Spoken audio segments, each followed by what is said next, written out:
So today we are going to discuss the second book in the First Law Trilogy by Joe Abercrombie, which is Before They Are Hanged.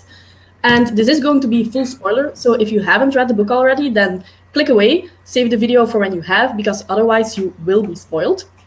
In the same vein, I will link below our first online meetup for The Blade itself, which is the first book in the trilogy, so if you want to watch that, it's in the description box. But before we start, I suggest we introduce ourselves very quickly so everybody knows who's who. And we'll start in the left corner, maybe, the left top, so Brandie and Steve. So I am Steve from Steve Talks About Books and Stuff, and this is my lovely wife that puts up with me, Brandie. That's me. Yeah. Happy to be here. Thanks, Yelene, for hosting this one. It's fun. And I am Lezlie, over from the Nerdy Narrative. I talk about all sorts of books and things. You just never know what I'm going to be showcasing on the channel. Lately, I have been all about Joe Abercrombie. I have decided after the first book, I want to read everything this man has written. But this series has been phenomenal, and I've just really been enjoying reading it with you guys. And I can't wait to talk about it, and I cannot wait to read the third one. My name is Stacy, and I am really excited to be here today. This is my first time ever being streamed live on YouTube. So I'm nervous, so if I'm quiet, that's why. I am really excited to talk about today's book. It's not my first, or this series is not actually my first Abercrombie. I started with Best Served Cold. Loved it, but I think I'm gonna have to reread it because I didn't realize there were books ahead of it. But so I'm excited to talk about it with y'all today. Awesome. We're glad to have you, Stacy. Yes. It's nice to finally see you. I've seen you online forever, and now to get to see you and talk to you, that's a real treat for me as well. Well, thank you, Lezlie. So yeah, and I'm Yelene. I'm from Yelene Reads. It's the channel that the video is on. So I read a lot of fantasy, but again, I'm in the same boat as you, Lezlie. I hadn't read Joe Abercrombie before, but now I just want to read the entire First Law universe. And because it's just so good, I want to read more of it. I'm just so confused because everybody calls it grimdark, and I just enjoy it so much. I've laughed so much. I love all of the characters so much. Does that mean I'm just like, am I just a grimdark person? Right. But for me, this one, I put it on an even bar with The Blade itself. The Blade itself was really funny. It was really character focused. This one was, we got all of our character development in the first one. This one was all about plot. And I was just, I don't know about y'all, but I was absolutely amazed at what he did with the story in this one. Yeah. Yeah. I was so, the level of detail, I wasn't expecting it. I expected to get some plot. But the level of detail he went to, it's almost like I got hustled with the first one. He's like, this is going to be fun. Look at these great cast of characters. And then all of a sudden in this one, like with the first chapter where we met up with Logan Ninefinger's crew, the other named men that he fought with that he thinks are dead, and they're going to join up. Oh man, when they joined up with Major West, I was like, this is about to be a great time. So I was hooked. Yeah, So, it was the same for me, but I also just enjoyed West and his interaction with that crew, because West in general, he's a very smart guy, I feel like, so he didn't really look down upon them like the other people often do. And when he got his nickname, I just loved that. Oh, love that. Yeah. I love that when, I think it was the Black Dow that named him, and I was like, oh, this is fantastic. So any predictions for the third one for him from you guys? For I West? think he's going to join. Yeah, I think he's going to join the crew. Oh, I'm a little concerned about what's going to happen to him when he finds out that Reynald's also been killed and that there's no heir now. I think that guilt might eat him up and might make him a little, like you said, maybe end up joining the Northmen. I think he's unhinged, but I think they provide him with what he needs to be able to continue living. I think he's not. I just feel like he's a square peg in a round hole with the army that he's in. I don't think he fits in as much as he wants to. And as great of a commander he is, he just doesn't quite fit. But he just felt like he fit with the Northmen, and I think he's going to join them. I hope he does. Interesting. It will be interesting storyline. I feel like the first book focused a lot on politics and kind of. This book focused. I thought it focused a lot more on war and the effects of war, and there's a few times it goes into who pays for who the people with the least pay the most, and more, and it's the people who have no idea what's going on. They're not involved in anything, but they end up fighting the wars. So I thought there was some commentary there about war, and I thought that was really neat that it shifted the focus a little bit, but it still had that same wink and nod, and it wasn't too on the nose, but I think it was pretty well done. Lots of action in this one. Lots, yes, much more action. And what all about kinds of action? Lezlie? I'm not complaining.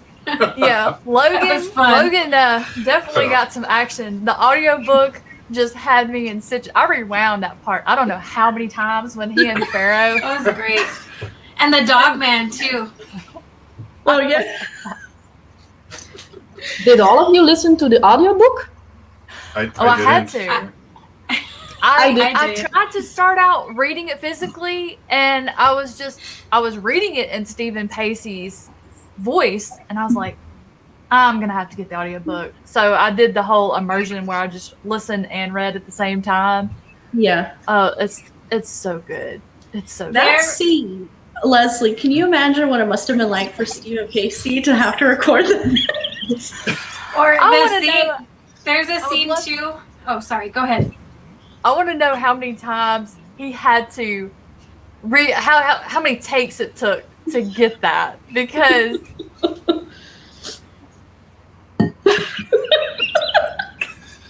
Yeah, I was thinking that too. Like, how is he not just laughing right? oh man, it was hysterical. I was rolling. But I often see like the critique that Joe Abercrombie can't write sex scenes, but I think he can. He just wants to make them cringy and see funny. They're more realistic. Yeah. I mean, I thought it was like it was like nobody knew what they were doing. So I just got the biggest kick out of it. And It was unexpected though. Those characters, that's how they would have had sex. Like, he wrote it just right for them. Yeah, Because it was true to the character. it's very clumsy, and that's them. Yeah, Pharaoh's remarks made me really laugh out loud. when Logan said like, yeah, it's been a while, and she said, yeah, it must have been years. Like, Yeah. Well, I mean, it really must have been, because every time in the Blade itself, it's like every time a woman looked at Logan, he was like, yep, it's been a while. I can't remember his exact wording, but it was really funny. What was it he said? I can't remember. But every time he saw one, if they looked at him or actually made eye contact, he's like, yeah, she's plain looking, but it's been a while. In the print version, Pharaoh asks him that as you turn the page. It's at the top of the page, and that just came out of nowhere. Oh gosh. So turn the page, and it's like And just the way she asked him was so her. Like, yeah, I mean, that just felt like it was in character, and that's exactly what she would have done. So, but it was her, but it was still abrupt And I thought it was hilarious. It was still her, but it was still a nice moment for her character, even though it was awkward and cringy, and it was still like it still was like, oh, poor Pharaoh. You know, As vulnerable as yeah, she was Pharaoh way is. more vulnerable than she's ever been. Yeah. So I'm curious to see what's gonna happen in the next book for those two. Yeah, definitely. Yeah. I love Pharaoh. She's probably my favorite. Yeah, for sure, my favorite. Yeah. I get a huge kick out of any time she calls any of them pinks. And now I'm like, I call my husband. I'm like, whatever, you pink. And he's like, what's that mean? Lezlie, don't be giving her any ideas. I know. That just went through my head too. I was like, oh, I'm gonna start doing that. Yeah. I love it. She's like talking to Maya. She's like, whatever, you old bald pink. Yeah.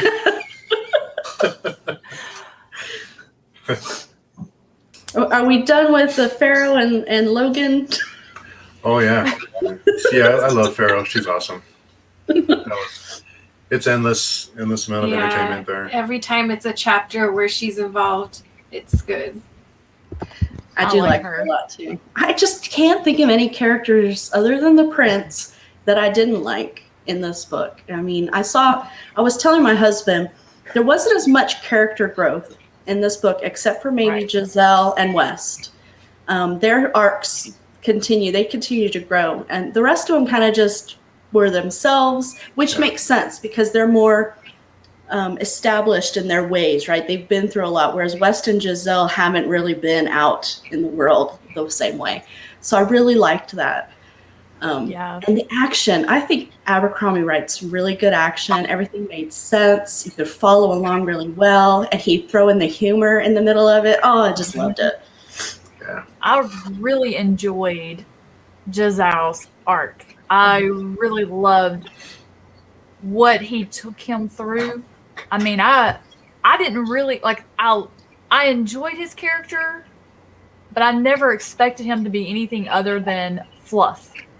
Mm-hmm. But now I'm actually invested in his story, and I'm looking forward. Although I'm scared of what's going to happen when he goes back to Adua, and what's Artie going to do? I'm almost curious if Artie and Galacta are going to end up together. Yes. Yeah. There is some weird chemistry there. Yeah. Which cripple is she gonna pick? That's what I was thinking. But I know that I know that Galacta is supposed to be a bad guy, but I don't see it. I see him as a good guy who's just trapped. Mm-hmm. He's trapped. He's doing what he has to in order to survive. And I thought it was really interesting. He pretty much stuck his neck in the noose when he took that money from the bank, Valiant Bank, the ones that he was looking into. So I'm very curious what's going to happen with that. I don't think he's going to give up the investigation. Yeah. See, So, he wants to know what happened. Yeah, he's too much about finding out the truth. He's just going to have to find a way to do it without them finding out. But they've kind of given themselves away too, right? Now he knows they're kind of involved or at least invested in the results. I think they're behind it. Yeah. But who is behind them? That I don't know. I haven't quite been able to figure out that angle yet. There's so much machinations that go on, and Abercrombie really leaves you with you answer some questions, and then you have more, right? And I'm curious to see if he ends the book and wraps up all of those loose ends, or if he's going to leave it open for his for these standalone books to kind of answer some of those plot lines. See, I guess. I would think so. It would make sense to write a standalone to finish up maybe something he didn't have time for in one of the books. But I also liked I wanted more of the Bloody Nine. We got one instance where he really came out. It was and I good. want to know, I wanted more, but I also want to know more about what's happening. Mm-hmm. Yeah. Like, is the Bloody Nine, is it, he can talk to the spirits. Is the Bloody Nine a spirit that is somehow housed in Logan's body? And it seems like he always shows up and takes over when Logan's been really hurt. Like the one time in the Blade itself, and then this time, he was hurt really badly. And then all of a sudden, I guess because Logan was hurt, it weakened him. And then the Bloody Nine was able to step forward and take over. So I'm really curious as to what happens there. That reminds me of something you said in the last stream for the first book. You said that there's almost like two personalities in Logan. I wonder if it really is not just. Wow, I didn't think about that. It's actually an interesting way. I think it is, because if he was going to go after Pharaoh, and he actually kind of really likes her, and as weird as that whole relationship is, he was going to kill her. But he wasn't going to kill her, whatever it is that takes over was. So I feel like it really is a different spirit or personality, because otherwise he would have recognized that that's not somebody I'm going to go after. But he doesn't. They mention it before that he's attacked numerous of his friends. Yeah, so, he's killed them. I love that. Yeah. I was also wondering, because Stacy, you said that you actually liked all of the characters except for the prince, but I actually didn't like Bias in this one. In the first one, he was fine. I mean, he was the weird wizard who often gets very angry. But here, I felt that he was grumpy the entire time, and I was thinking, well, you're the one who wanted this quest, and now you're going to be grumpy and annoyed with everyone, and especially Chazal. So I don't understand that. I think he's not who we thought he is. I think he's a bad guy. While I was reading that, I remember the last stream and we were talking about how we weren't sure. I think all of us said we weren't sure about him. We're not convinced he's a good guy.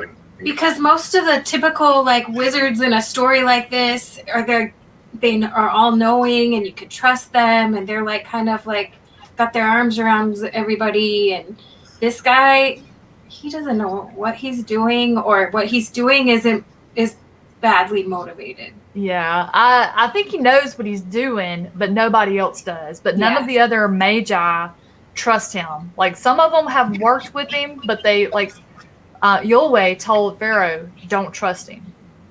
And none of the others that they've come across trust him. And I don't know if you guys noticed, but his apprentice has completely changed toward him. The whole time, Quay was just looking at him all squinty and sideways, just very distrustful of him, and was talking back to him. So I think we're gonna find out that I think he's gonna be helping the wrong team in this one. But he's, of course he's got to lie to get Pharaoh and Logan to help him. Yeah. But that's also what I'm wondering, because he has Logan and he has Pharaoh, and it's quite obvious why he needs them. But why does he need Chazal? He sometimes talks to him, and then he's like, yeah, well, a king should do this or that. So I'm almost wondering that he wants to use him as sort of like a pie in the bigger scheme. Because why would Chazal need to come with them? Yeah, and it's not for his skill, because otherwise he could have taken the other big dude that he cheated for, had Jazal beat because he cheated. Maybe it's so I'm because thinking, he could easily. Sorry, I was going to say maybe it was because he could easily manipulate him. Yeah, because the poor kid knew nothing but being pampered and being a rich noble. So, yeah, I think he thought he would, like you said, easy to manipulate and get him to do his bidding. Because he pretty much does. He just does, okay. Well, and emotionally, right? During the fight, he was manipulating him in order for him to win. So maybe that was a test to see if he was able to do that with his magic. Maybe he's not able to do that for anybody. That's a good point. Yeah, because he really didn't contribute to and it was even talked about that he didn't really even contribute to this whole journey they were on. He actually was like a hindrance. Yep. So, I wasn't getting that either. I don't get where he fits in. Yeah, that I haven't been able to come up with anything for him yet. Not that I don't like him, because I did like him in this book. And him and Logan being friends. Starting to see a I thought that was. I really like that. I like that. I'm just ready for Logan and his group to meet back up. Yeah, and the whole part where Logan is trying to like, how do I become friends? Like that being inside his head during that whole thing about, I just thought that was so cool the way Abercrombie did that. Yeah. But it also scares me because we know the Bloody Nine is there and he could literally snap and just kill them all. Mm-hmm. So I like him a whole lot, but I'm scared of him a whole lot. Yeah, I think he could kill them all except maybe Pharaoh. I wonder. Taking out the Bloody Nine. Yeah. I wonder if in the next book he's going to meet up with his old crew of Northmen, and then West is going to be running around with them. I wonder, like, if those two are going to end up tying up, and Furious is going to be able to beat the Bloody Nine. Oh wow! He's a named man now. Yeah, and I'm glad he threw the prince off the cliff. Yeah. That was the best. That guy was on my last nerve. I didn't see it coming at all, and it was so nonchalant where he just like.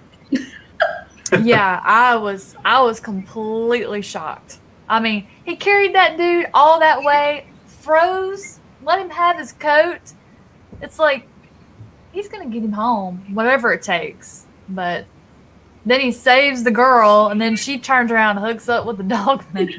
I love that, because don't you think that in most books she would end up with West?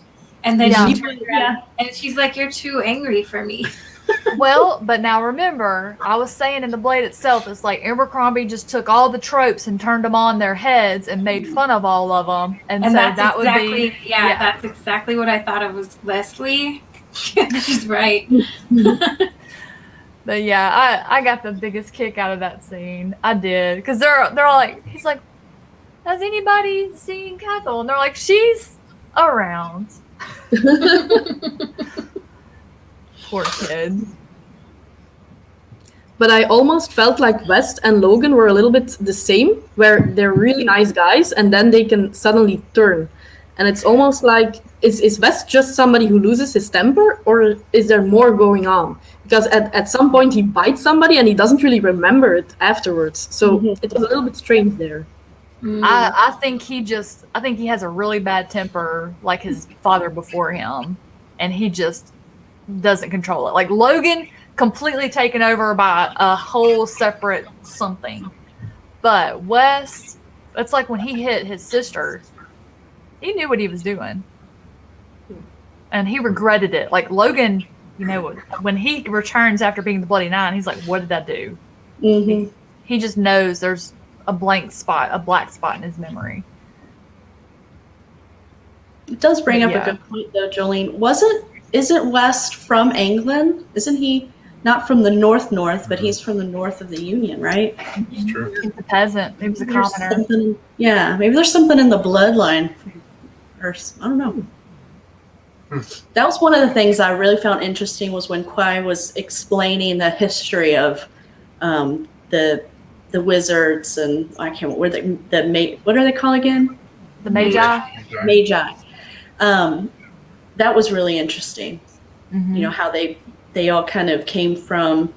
I'm really bad with the names, but that original guy who he was half Canadians. No, before him. Oh, before him. The one who gets killed by someone, right? Is it Juvens? Yes, I think that's the one. Before Juvens, the original guy who's like half demon. He talked to demons. He broke his second law. Khalul? No, yes, Khalul and Baez were brothers. They were brothers. And then Canadius and Juvens, and then I think before them was it the Maker? EUZ? Was that him. Yeah.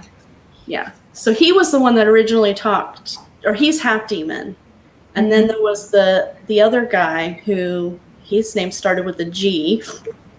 I hope you can edit yes. this. Gurkle or no? That's Not Gurkle. No. That's the place. That's the place. Yeah. I know the G guy you're talking about. Yeah, he's the Just one do that like when I couldn't say Glockta, just call him G-Man. G-Man.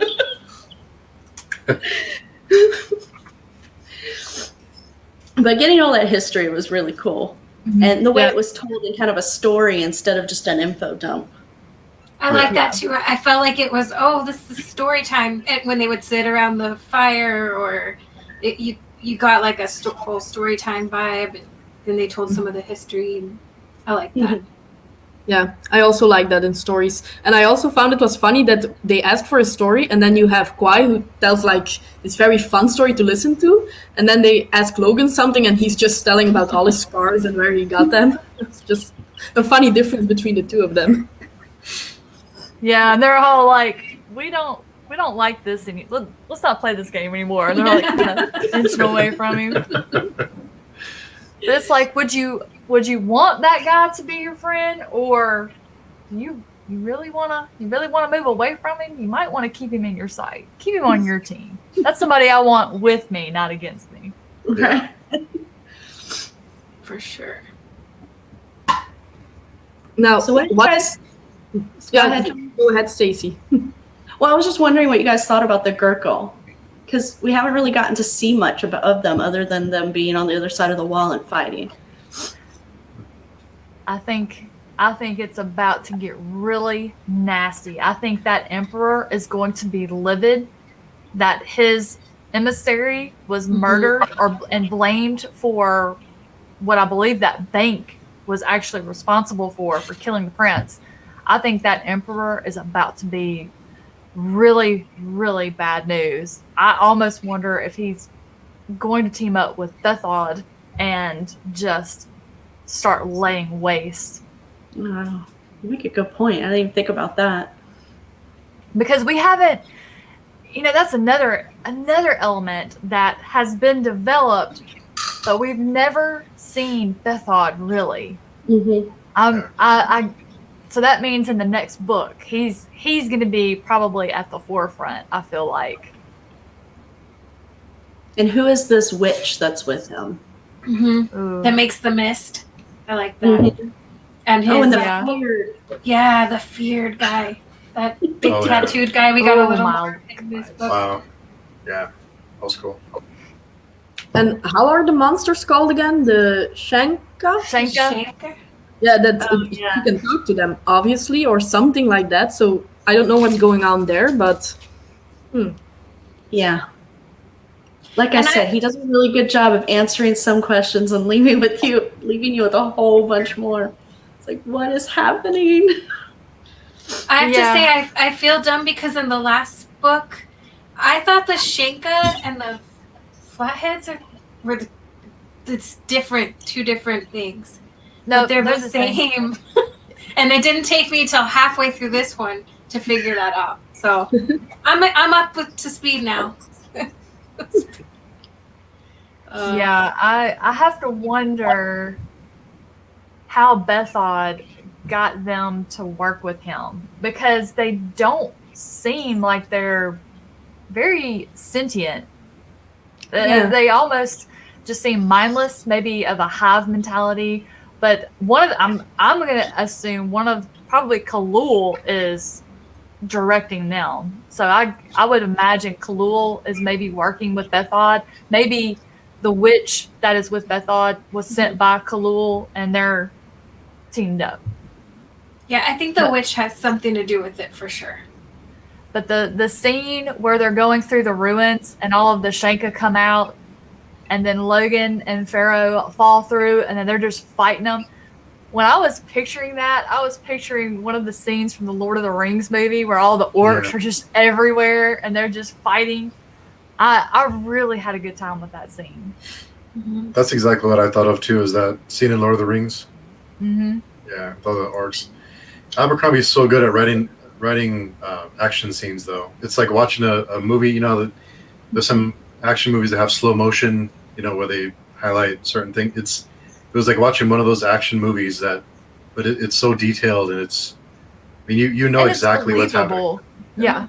He made the scenes, the things that happened, like when Pharaoh and Logan were balancing on the rock, the slab, and Giselle's trying to pull him over. Like, just the way he described it, it was very cinematic. I could picture it clearly what was happening, and it felt natural. Like, he wrote that in a way that it was believable, and I could just see it just happening just the way that he wrote it, and just visualized it, and it just was so vivid.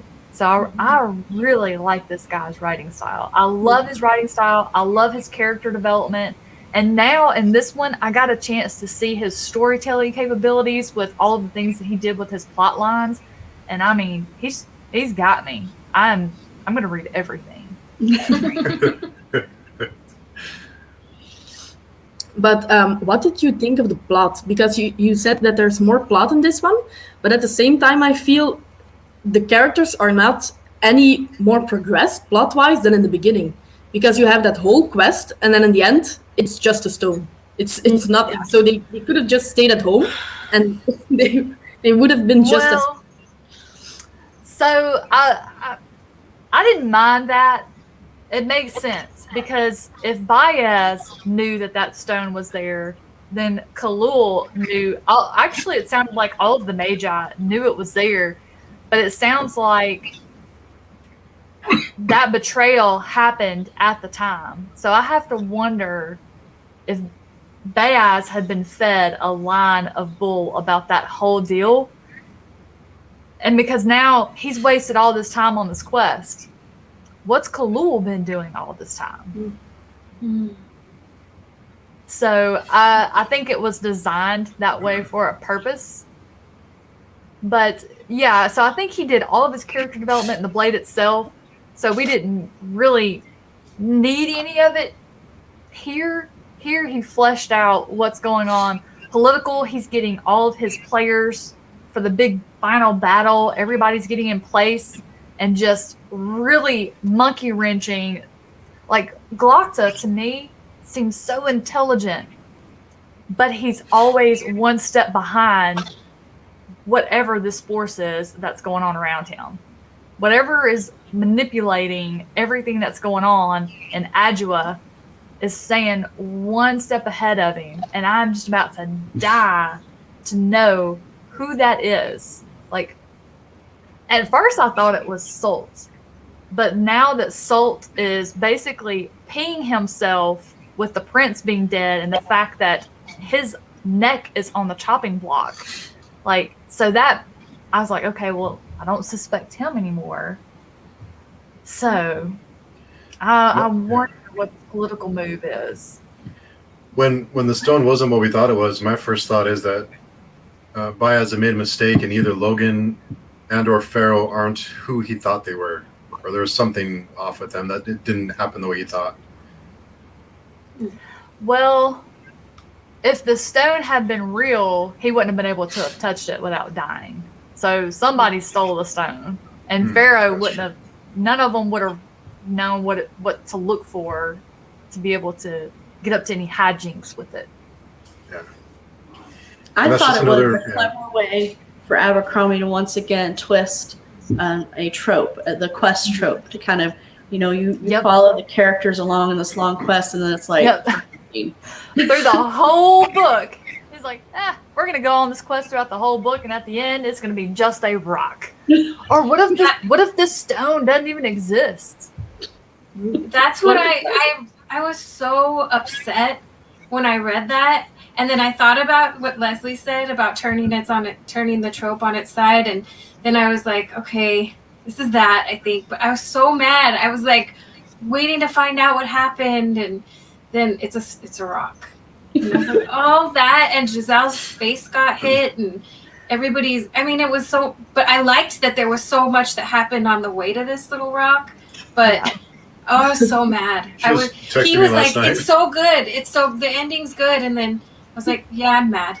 I didn't like it." But then I thought about it as I was like going to bed and stuff. But it was frustrating. But then I thought, this is this is Joe Abercrombie.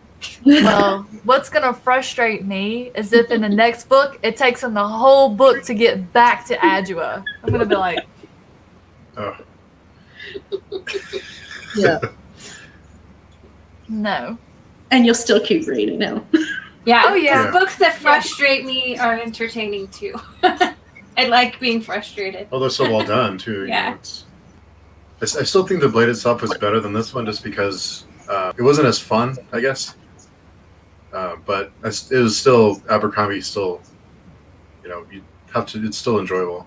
It's still good, Yeah. even though it's not as good as the Blade itself. I didn't think. thought this I one think was it better. was, yeah, I think it was good in a different way.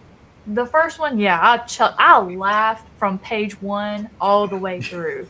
It was Yeah. so much fun. That is the most joy I've had in a book this year, hands down. But the meat, he just really just showed his chops with his storytelling ability. I wasn't expecting that, the way that he just kind of got really complex with the armies and the maneuvering. I just really appreciated West when Marshall Burr got, like, he gets sick. I mean, and then West just kind of steps up and is like, all right, this is what we're going to do. So I'm just, and then you've got those guys, the two generals are fighting with each other. And I mean, I was like, that whole scene, I just thought they were going to get annihilated, to be honest, because they couldn't I don't know how they form got up and luck. And if it hadn't been for the Northmen who thought they were going to be safe on the hill eating breakfast, and they just happened to catch a whiff of the stinky Shanka. Yeah. So Well, I like too how they were like, "You're in the safest place. You just stay here. Let the real men go to work, and we'll just." And the Northmen are like, "Okay, you know." And then I was so on pissed that Three Trees died. me I too. was so pissed. I'm like, why? Why couldn't it have been? Get rid of Grimm. He never says anything. He adds nothing to it. So I feel like that the Dogman is now the new leader, and that he really didn't expect to be the new leader. Like, why me? Well, he's very smart. I think he's probably the smartest one that's around, that's still alive. do you guys trust the little the guy who came up to him and was like, hey, me and my Carls want to follow you guys, even though Logan killed his dad? I just don't know that I trust them. I feel like they're Bethod's plants. And that's why the fear just kind of came and kicked him around a little bit, and then he took off in the mist. I think that's why maybe the Shanka didn't completely overrun them, because those were Bethod's men still. I don't trust them. I felt that way too. I was like, "Why is he talking to these guys?" But then nothing happened from it, so I'm thinking maybe later, or yeah. And definitely since the fear didn't kill anyone. Yeah, Or because And for then, them to really wipe them out, just route them a little bit, and then these guys can go, they can poison all their water, they can hit their food supply and ruin it. I mean, they're out here in the winter. They are clearly not prepared for it, because you got them dropping from frostbite, they're getting sick. I just feel like they're gonna do something. I just think with Abercrombie, you can't really fall for those red herrings. Whenever you suspect something, it's not going to be the case. If there is a traitor, it's going to be the last person you think. Just like with the young lady who ended up being an eater. I had no idea. I was so shocked. I was I did too. not see that coming. And I was so happy. I was like, "Oh, Glaucus saved this girl in the beginning.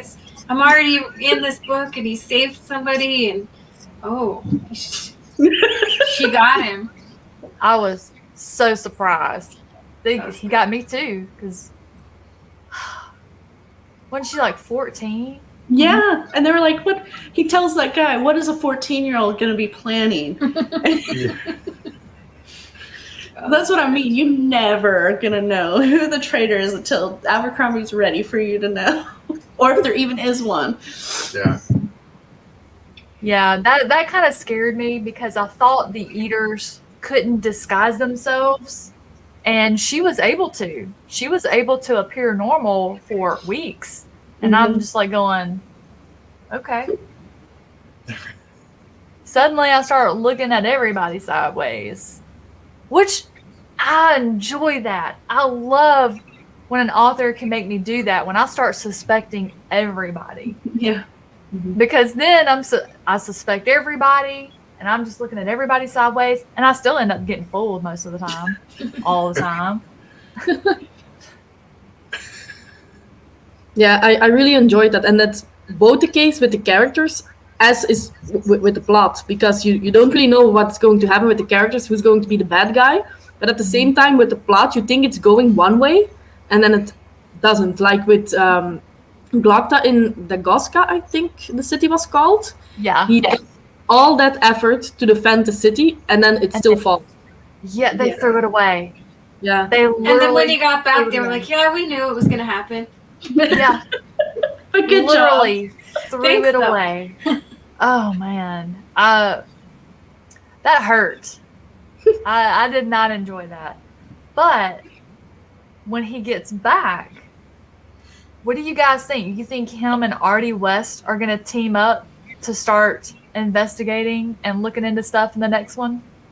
Because Yeah, I think they are, and I think she knows enough about the workings, and I think she will be invisible enough as far as her status to be able to get him some great information.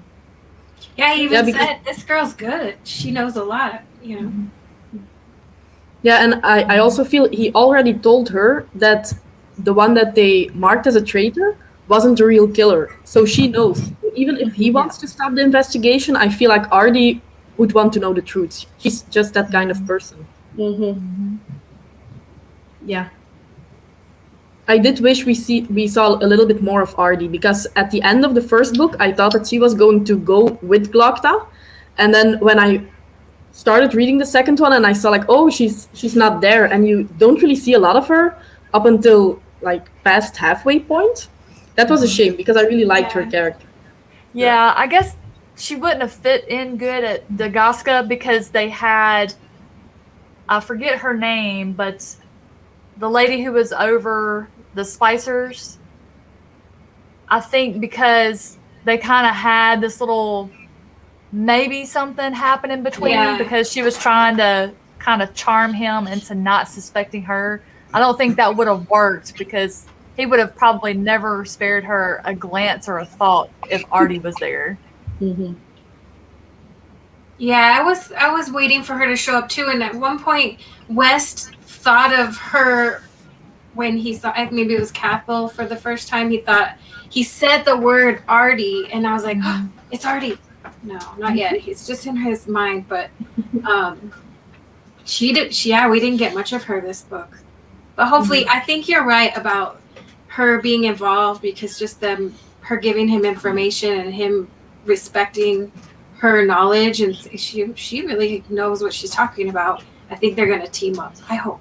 Yeah, and because Glokta let that lady go and go back to the Gurkle people, I think they're going to end up being allies because she's going to want to repay the favor, and they're going to be overrun in the city. So I think the Gurkle is going to end up, they're going to be becoming allies because if Bethod and Khalul take over everything, what's left for the Emperor?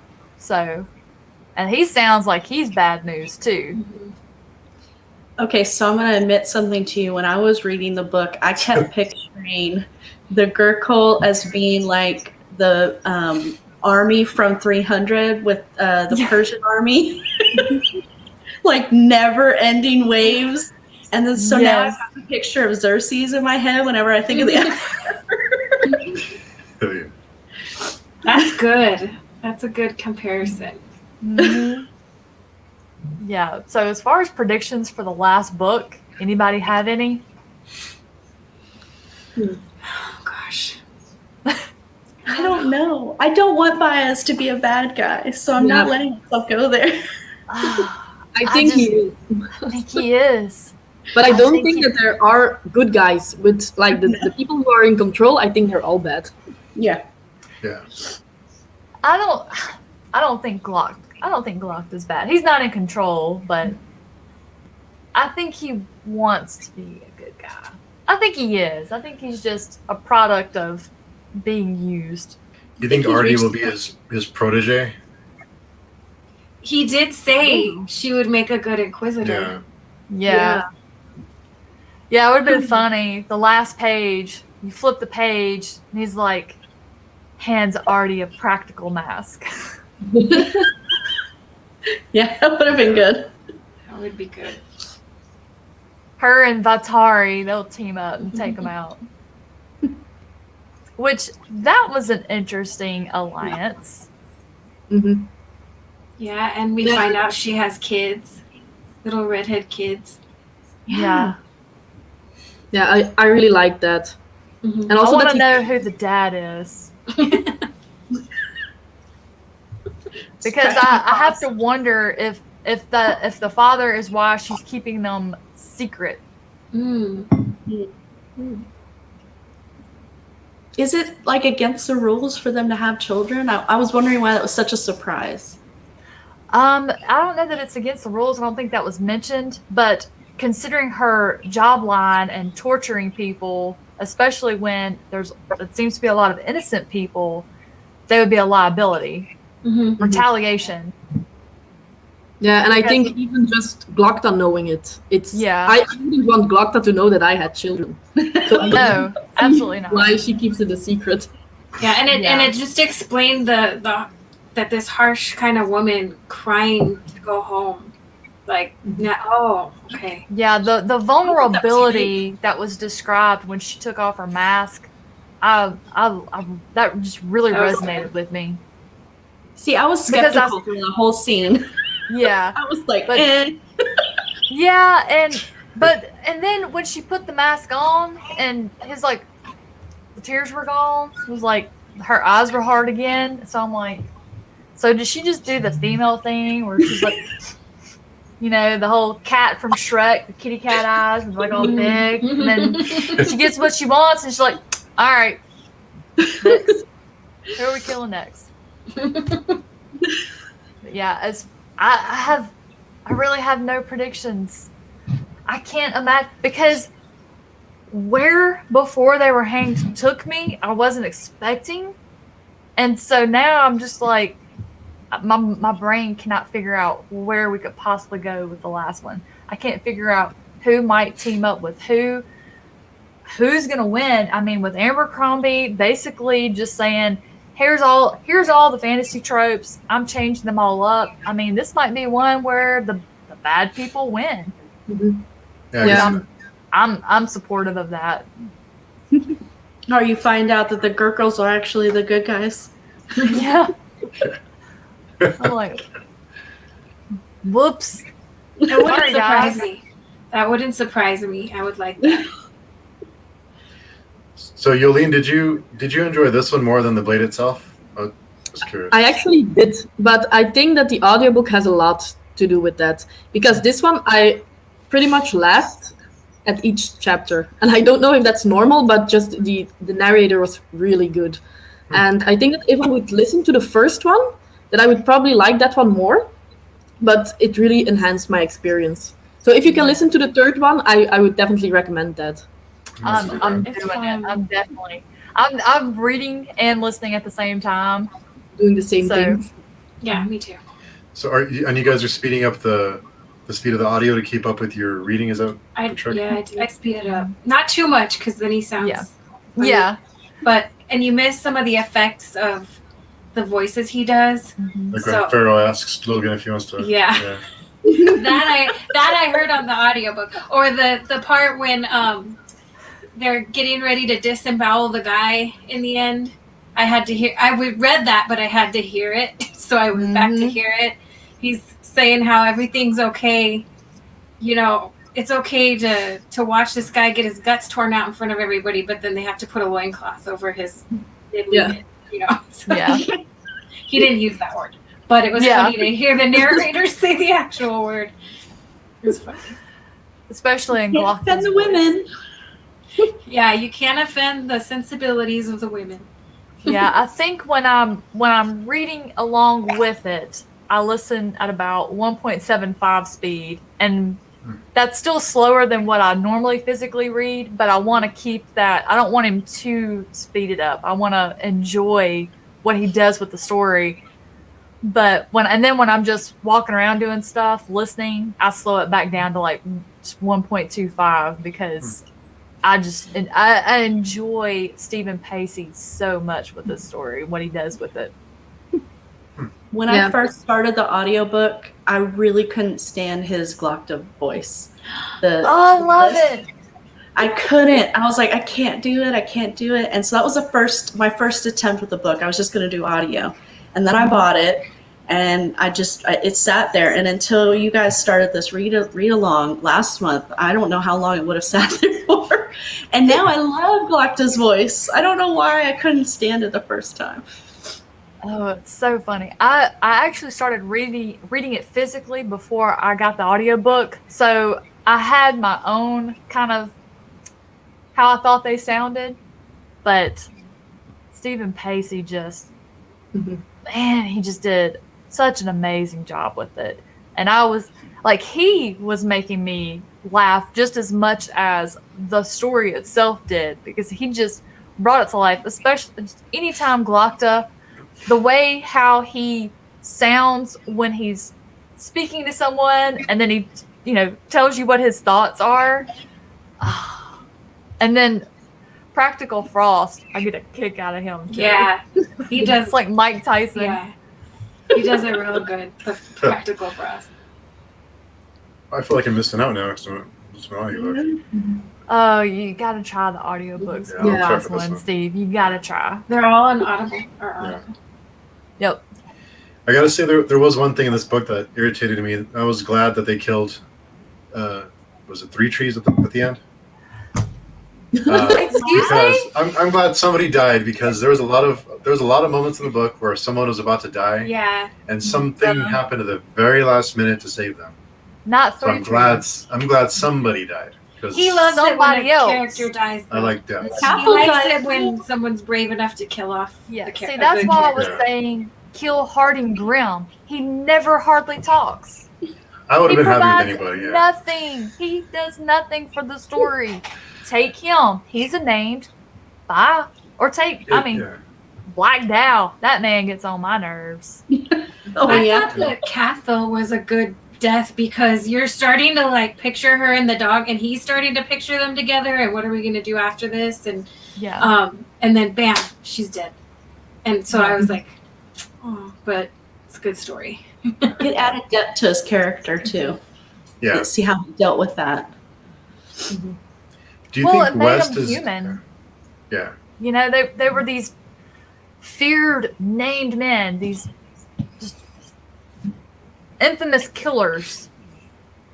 And just that Cathal, that whole scene with her, just really the whole book with this group of men just really made them human to me.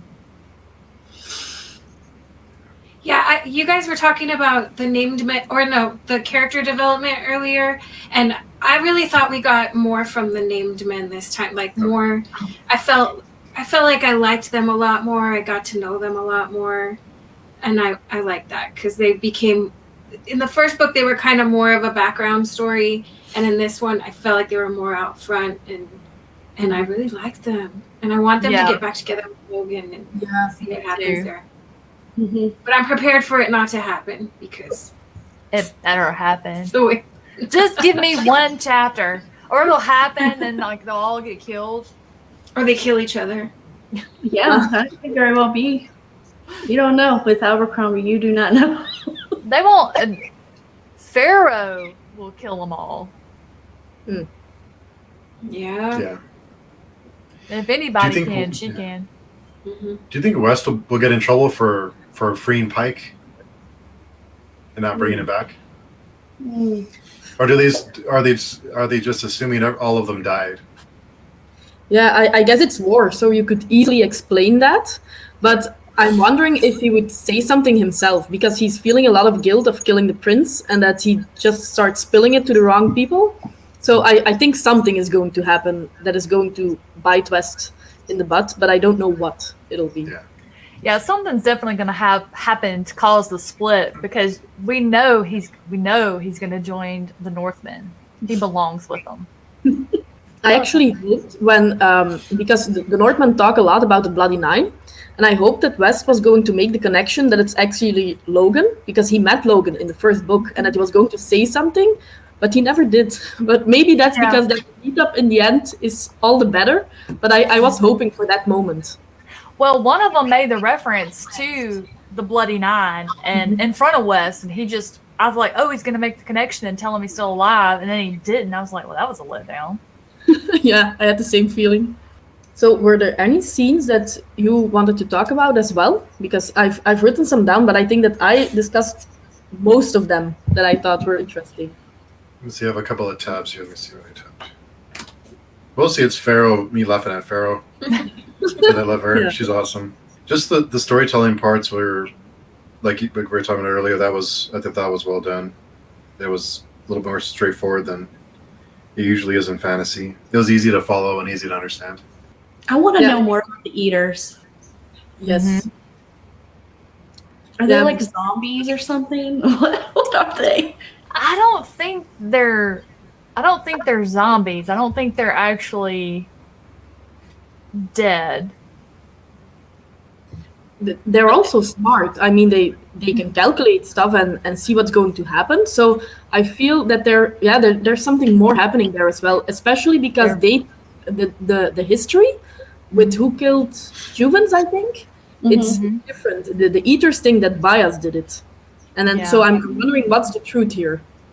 Yeah. Well, they're wondering very cunning.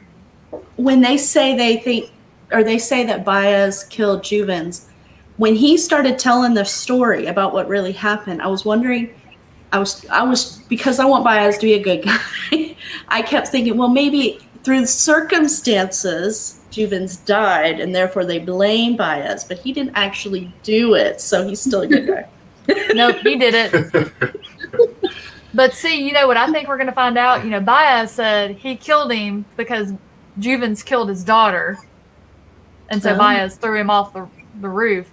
I think we're going to find out that Baez killed both of them because he straight up used Ptolemy. Yeah, there's something there. Yeah. Yep. Sorry, Stacy. About the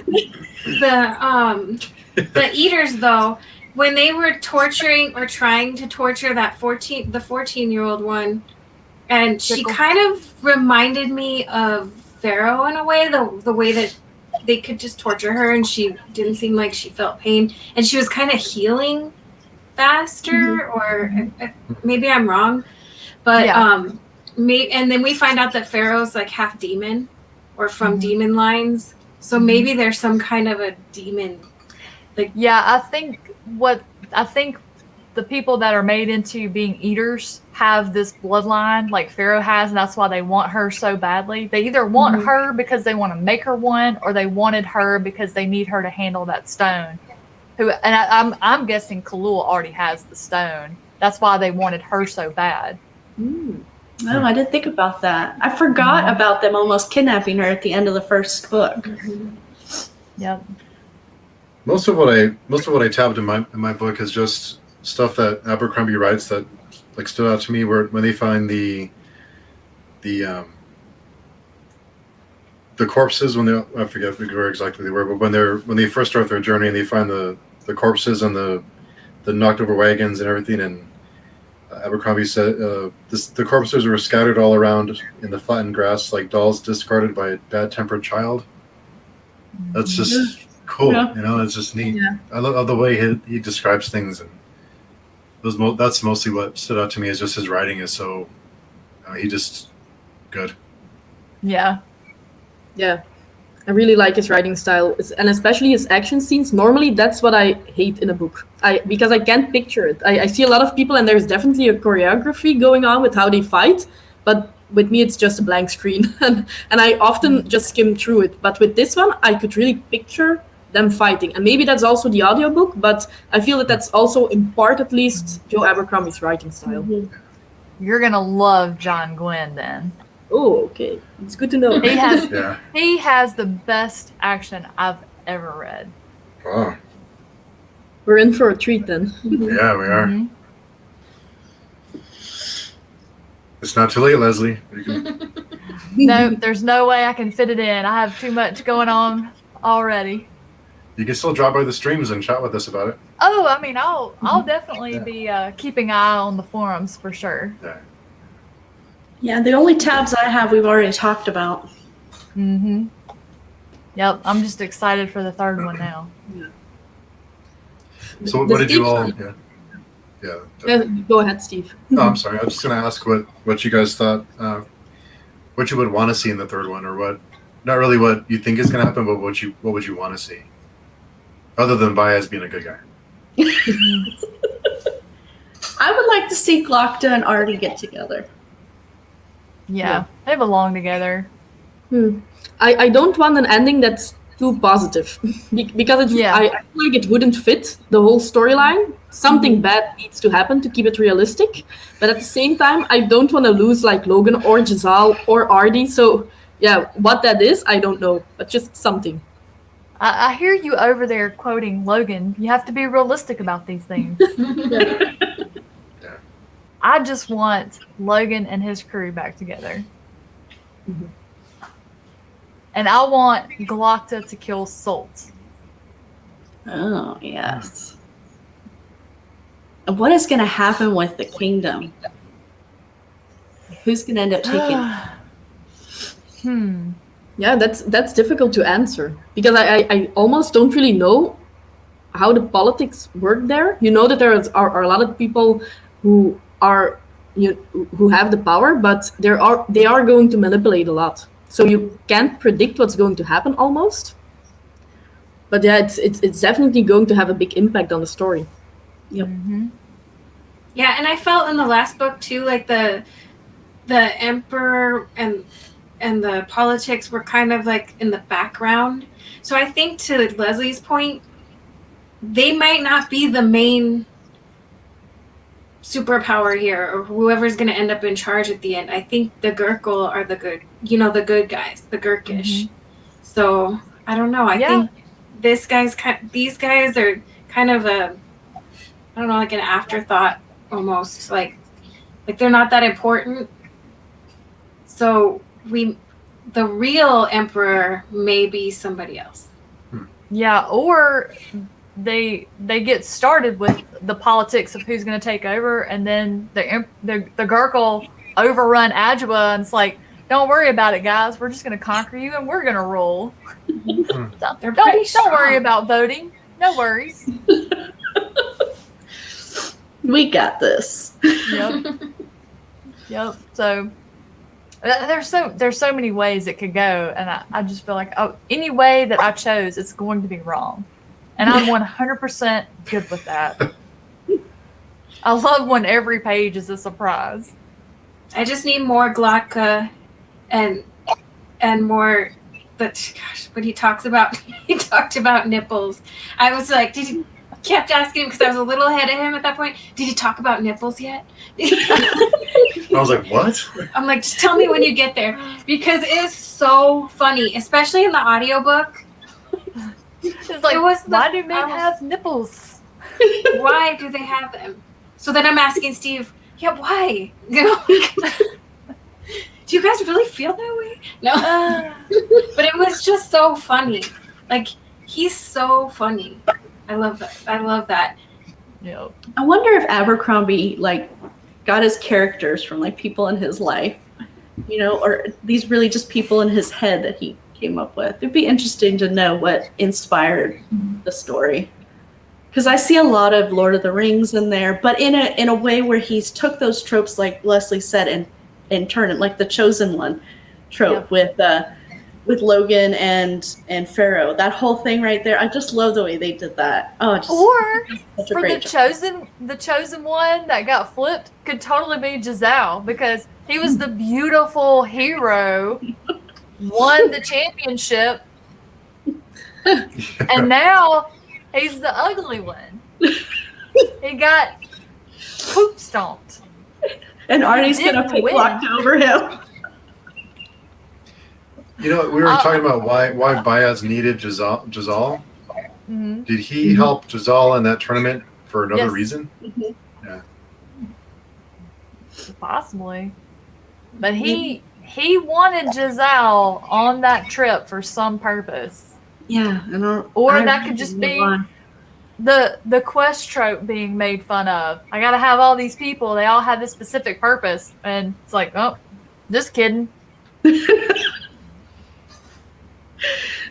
So I felt bad for him, but I mean, because he was so proud of himself, and then he gets knocked out and wakes up with his jaw hanging off. He's even kind of proud of himself after that, though, too, that he came through it, and now he feels like he can say that he's done something. I got hit in the face, And he just realized how he doesn't need all the other. He just wants he's something like he'd be happy with a quiet life with someone to be with, someone to be with. Yeah. He didn't need all the glitz and glamour and fame, So I thought that was, I liked him. I liked that character before, but I thought that was good. I didn't see that coming. no, I didn't either. I thought he was gonna just continue with the spoiled brat fluff character. and he would actually I thought he take was gonna Logan's die. advice. I thought that was his purpose. That he was what? His purpose was that he was going to be the one from the fellowship that dies. Oh, Yeah. Oh, yeah. Yeah, I was like, that's our throwaway character. Yeah. The red shirt, what do they call him? Yeah. Star Trek. They're- Yeah. They're gonna just, I was like, Logan's just gonna pick him up, throw him to the Shanka as a distraction, and they're gonna make their getaway out the back door. Yeah. You just gotta run faster than one of them.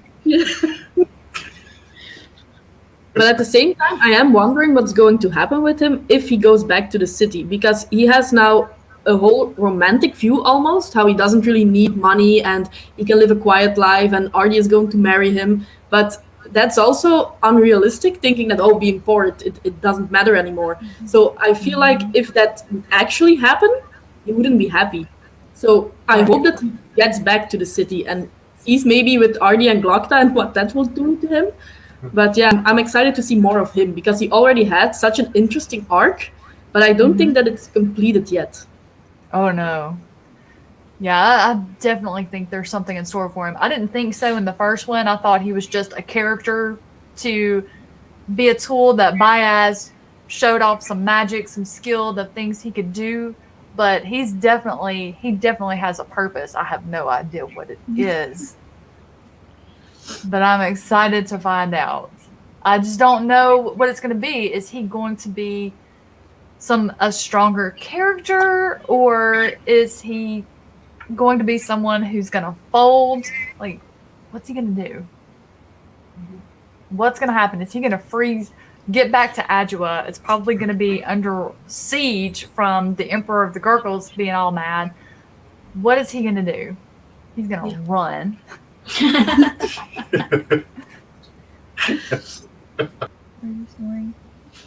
What would you guys rate the book if you were going to give it a grade? I'm guessing it's going to be 4 and 5 stars, but Yeah. Oh man. I gave it 4 stars. It was a different kind of 5-star read for me. The first one was 5 purely for just freaking enjoyment. Just when I'm smiling and laughing on every page and just enjoying all of the characters. But this one, I saw none of it that I see coming, and I just really enjoyed the plot. And I was already in love with the characters, and I just really liked what he did with them. So it was a completely different kind of 5-star read for me. Yeah, I also gave a 5-star. I normally don't give stars because, you have some people who give like 1 5-star in their entire lifetime, and then you have people who give 5 stars to every book. But I think it's definitely a favorite, but it's not going to be like, this is the best book I've ever read, and I'm going to think about it for weeks. But it was one that I didn't feel like there was a slump in any of the chapters, and I Agreed. basically binge read this one because I started Same. on Friday and I finished it today. Wow. Yeah, I Really? didn't read another book with this one. Normally, I'll read like 4 to 5 books at a time, and I was completely focused on this one. And I never got bored with it. I never was like, oh man, I don't want to pick that one up. But Yeah, same for me. Was it also a 5-star for you, Steve? I give it 4. I think I didn't like it as much as the Blade itself, just because, like Lezlie said, it wasn't. The first one was such a romp. It was so fun. I didn't dislike it. You know, it was really good. It just, but yeah, I give it 4. I think 4 stars. I try to with. I'm trying to get better about staying patient in these long, you know, in the series, because I try not to expect everything to be wrapped up. So I try to remember there's things that are still gonna, they still have time. Can't wrap everything up in the second book in a trilogy. So, but yeah, I thought it was good. I enjoyed it a lot. For me, so I give it 5 stars as compared to not just the first book, but other second books in series. Usually Yes. you've got a filler book, right? This one did not feel like that at all. And very no. few second books and trilogies are as entertaining and have hold on their own, right? Mhm. And so I thought it was excellent. That's a great point. Yeah. As That was far really good as point. second book in a series, yes. That one, comparing it that way, I am having the Faithful and the Fallen, Book 2, Valor, is my favorite of the series. So that one, but it's such a different type of fantasy. But yeah, there's so many that the second book is just a little lackluster, and this one was not. Not at all. That's a really good point about the second book being filler, or just a book in a series being filler, and it wasn't. Mm-hmm. Robin Hobb is really good with her second books too. And Lezlie, when you get to the second book and the live ship traders, you'll see that it gets better and better and better. Oh God, that's my other favorite series of all time. That I can't wait to get to finish that one. I have them all here now. They're so beautiful. Have you read the Farseer trilogy, Lezlie, or you're going to start? I've read the first one, and she wrecked me. She ripped my heart out, and then she tugged my soul free. She repaired my heart only to stomp it again. Like last year, Assassin's Apprentice was the only book that I got that angry at. Threw it out of the bedroom down the hall. And I was like, I was so hurt that I wasn't able to continue the series. And all my friends were like, you just got to continue. You just got to continue. And I'm like, I ain't got to do nothing. Well, then I got into the World Hopper thing where we were like, oh, we're drawing names. You read that person's one of their favorite books that they've got a standalone review for. And when I drew Andy Smith, well, he was ship of magic, ship of magic, ship of magic. I'm like, all right, here we go. But she did not hurt me in this one. She delighted me. I mean, I don't know how she came up with this story and all of the different elements and just the fantastic things that she did with it. But I was like Tom Cruise when he was talking to Oprah about Katie Holmes. I love this book. That's how it was. So because I loved it Jumping so on much, couches. yeah. So because I loved it so much, I'm going to give the rest of Farseer a shot, and I'm hoping it doesn't destroy me. It's going to destroy you, but But it's good. Sorry, I dropped my headphone. I don't know where it went. Let me get another one. See, now she's throwing headphones. have you read Robin Hobb yet, Steve or Brandie? No, I haven't. It's really good. My TBR is insane right now. I'm afraid to add anything else to it. Well, But that I'm just makes gonna me tell want to you, add it. It never stops being insane. It just continues to grow like cancer. Yeah. It's natural. Just let it happen. Yeah. And it doesn't really help when I watch all of you adding more stuff to my TBR. I know, it's really bad. Same. It's so bad. But we'll never run out of good stuff to read, so that's the good thing. True. That's for sure. Did you write it down? About the Farseer? Yeah, do you know that one? Yeah. You'll remind me? Okay. Don't She's worry. gonna go order it now. Yeah. I know. It'll be in my Amazon cart by the end of the day. Perfect. I know that feeling. Yeah. We've had a lot of Amazon packages lately. And not from me. Maybe a small bit of mine. My But poor husband, he opens the front door and he's like, "Oh, look, another book-shaped box." So do the Abercrombie books after, I think it's Best Served Cold, that takes place after the last book in this trilogy, right? I'll be honest, I don't know, because since I read it before, I don't really know the timeline. I thought so.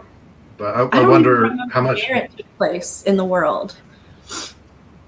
I wonder how much of these characters, if they make it, will be in the rest of if it continues or if it's a whole different group of characters. That'll be interesting. Mm-hmm. Yeah, because you Oh, also I have a know. Western-like one, no? Like Red Country or something like that, and it's a Western type. I don't All I know. know is I'm reading it. At some point, I'm reading it. You have that one, Steve? I bought this one, right? yeah. Oh, yeah. I didn't buy Oh, that. I You bought that one. Yeah. I thought it said in here that it's after. Oh, the blade itself. Oh, No, never that's. mind. I thought I looked it up and it was the next one in the. There's got to be some kind of guide somewhere. I think he has one on his website, a reading order recommendation. But look at that cover. Oh my gosh. Yeah. Look at that chick. I do. I like. And you I like think if these you like ones. Pharaoh, you guys are gonna love the main character in that one. Oh, I was just thinking Pharaoh when I saw that. Yeah. Same. I was wondering if it was her. No, it's not, but they're very similar in their characterization. Excellent. Nice. Any final thoughts or? That's fun. But it just Well, got. thank you guys so much for having me here. Yeah. I really It was good to enjoyed meet this. you. It was great. Yeah, it was very fun to have you. Thank you. It's always nice to talk about books with as many people as possible. Yeah, I agree. I'm sure my husband is nice for the break. He's like, oh, finally, she can talk to somebody else about this stuff. He feels like that too, but when I'm talking about romance novels and Yeah. I tell him the weirdest things, like just like it's normal, these things that happen in this book, and he's like, what? That makes no sense. Yeah. Yeah, we still have another one for this, and then we have the Faithful and the Fallen, Stacy. So that's coming soon too. You're gonna have a lot of meetups coming up. Oh yeah, we'll see. I've got such a long TBR for the next 2 months. Yeah. But Malice is on there for May. Cool. Perfect. I'm going Are you going to pick up the Last Argument of Kings right away? Or are you going to have a little I break? already did. Okay. Nice. I did after the first book. I bought them both. I have a couple of smaller books I want to get out of the way, but then I'll start probably next week. I have I've got a bunch of live streams in April, so I'm going to. They're the other two are before ours, so I'm gonna knock those out first, so I can get those taken care of. I'm waiting for my Audible credit.